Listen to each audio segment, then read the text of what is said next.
Un projet à terre depuis 3 ans. Ces 15 lots de terrain n'ont jamais trouvé acquéreur. Alors cette fois-ci, la municipalité de Soyaux et le promoteur immobilier emploient les grands moyens. Une voiture est offerte aux 3 premiers acheteurs. C'est le plus, c'est une offre commerciale exceptionnelle qui sera pour les trois premiers acquéreurs. On ne peut pas le faire pour tout le monde, on aimerait bien, mais ce n'est pas possible.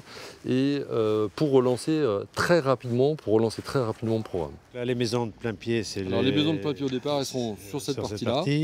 Là, c'est les maisons avec les jardins autour. Des maisons de 70 à 100 mètres carrés avec jardin, le tout pour 108 000 €.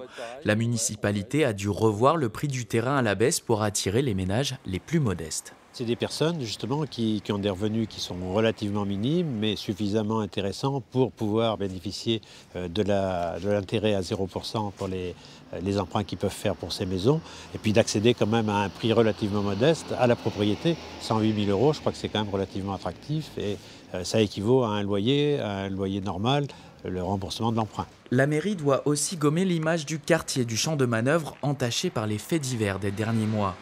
Voitures incendiées, distributeurs saccagés, ces environs avaient connu par exemple une nuit de violence en mai dernier. Une mauvaise réputation qui persiste alors que le quartier est en pleine évolution. Vous avez vu le quartier qui a été quand même profondément rénové.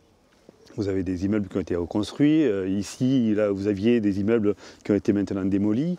Donc en fait, ce quartier a été profondément transformé dans tout son aspect urbain. Et aujourd'hui, on est effectivement dans le bout de ces travaux. Après plusieurs années de construction, de démolition, on arrive avec ces 2 îlots à terminer.